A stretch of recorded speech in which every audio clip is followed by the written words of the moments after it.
Uno de los filósofos influyentes y diría yo más influyente en el debate ético contemporáneo es sin duda Aristóteles, un filósofo griego del siglo IV a.C. que nació en esta gira y que formó su escuela en Atenas. Su escuela se llamaba el Liceo y que se formó con Platón en la academia que Platón había fundado antes. De hecho, Platón y Sócrates han sido los antecedentes del pensamiento de Aristóteles. O dicho de otra forma, Aristóteles y Platón son seguidores de una u otra manera de Sócrates. Hay muchas cosas que diferencian el pensamiento de Platón del de Aristóteles y al revés. Y es que mientras que Platón presenta una línea de continuidad entre los asuntos que podríamos llamar de la filosofía práctica y los asuntos que tienen que ver con la filosofía teórica, es decir, la ética está en continuidad con la metafísica. De hecho, Platón sostiene que primero hay que conocer la idea del bien para poder establecer un régimen correcto y tener en claro también cuál es la forma de vida que debemos de tener. En cambio, Aristóteles rompe con esa conexión y de un lado presenta su filosofía teórica y del otro lado presenta su filosofía práctica. Ojo, cuando hablamos de filosofía práctica en Aristóteles, hay que tener en cuenta que no estamos hablando de lo mismo que cuando hablamos de filosofía práctica en Kant. La razón práctica en Aristóteles se diferencia de la razón práctica kantiana en el hecho de que la razón práctica del primero sigue estando atrapada en una conexión con una metafísica sustantiva. De hecho, Platón y Aristóteles sin duda eran personas de su época y por lo tanto tenían como trasfondo un horizonte metafísico común, compartido, que Platón había denominado mundo de las ideas y que Aristóteles había denominado ser en tanto ser. En cambio, Kant lo que hace es ataca esa metafísica tradicional y la reemplaza por una metafísica crítica. Por eso la razón práctica kantiana es una razón práctica de carácter crítico. Es decir, que cuestiona todo intento de tener conocimientos metafísicos sobre el ser humano, la naturaleza o la psicología humana. Pero volvamos a Aristóteles y quiero que vayamos a un elemento central de la ética aristotélica.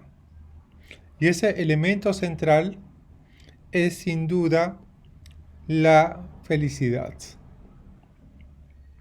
En conexión con la virtud. en otro video voy a dedicarme a ver cómo una de las virtudes fundamentales es la prudencia y cómo esta es la virtud propia del político. Pero primero vayamos por partes. ¿Qué cosa entiende Aristóteles por felicidad? La felicidad, claro, nosotros la entendemos como algo que tiene que ver con momentos de estados de ánimo. Para Aristóteles, felicidad, que el término que utiliza en griego es eudaimonía,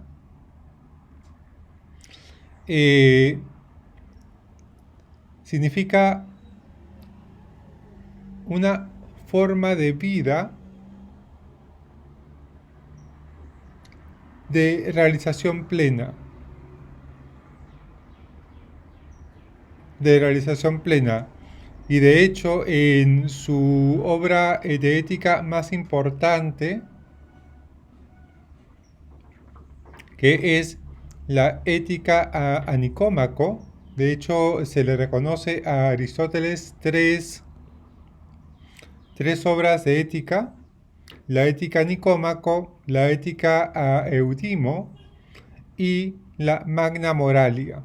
Hubo todo un debate, una discusión durante el siglo XX respecto de la autenticidad de especialmente de la Magna Moralia, pero finalmente se zanjó la discusión y queda, digamos, como una incógnita por qué Aristóteles nos legó tres tratados de ética, cuando en realidad normalmente los filósofos suelen trabajar un solo tratado de ética.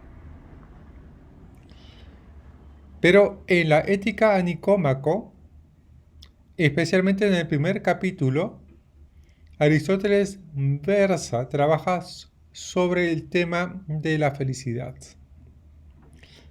entendida como eudaimonía. Eudaimonía significa buen espíritu.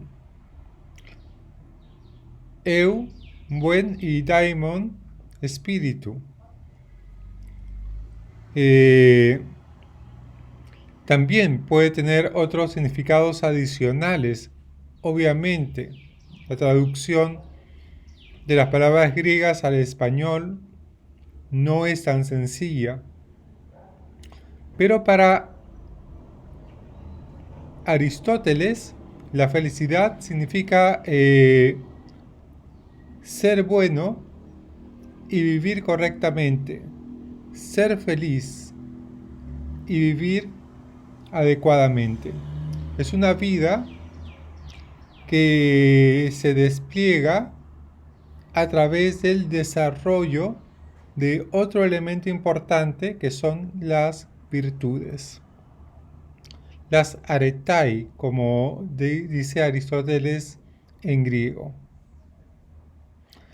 Solo el despliegue de las virtudes hace posible que uno pueda ser feliz,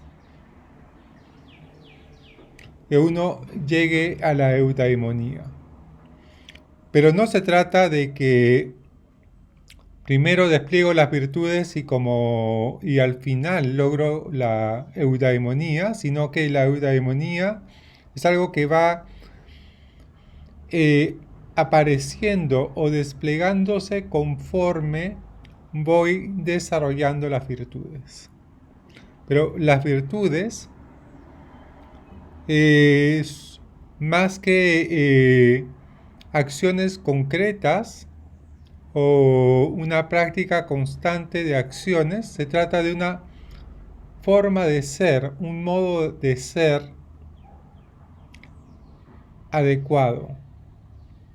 De tal forma que aquella persona que tiene una virtud, tiene una forma de ser como incorporado dentro de sí, una naturaleza, una segunda naturaleza, y en el despliegue de esas virtudes, él realiza la felicidad. Es que Aristóteles, igual que Platón, pensaban que el orden del mundo estaba hecho de tal forma que los seres humanos estábamos destinados o dispuestos hacia la realización plena, como todo en el mundo, como todo en la naturaleza o en el cosmos, estaba orientado hacia la realización plena. Es como si el bien o los bienes los atrayesen, como si la virtud le dijese al ser humano y al mundo: ven y sé como yo soy. Entonces, en ese contexto, la idea de que la virtud es algo que podríamos decir natural en el ser humano tiene sentido. Claro, solo en algunos seres humanos,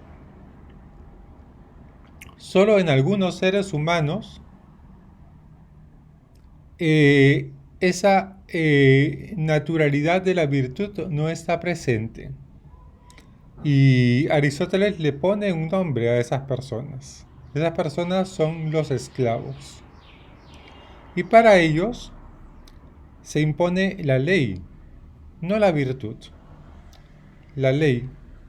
Por eso se ajustan al valor conforme a la ley. En cambio, los hombres libres se ajustan al valor de acuerdo a sus disposiciones naturales. Bien, si les ha parecido interesante ese material, denle like, suscríbanse al canal para recibir más notificaciones y nos veremos la próxima vez.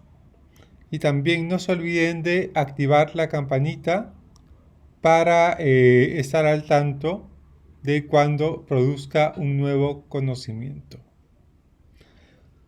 Gracias y nos vemos.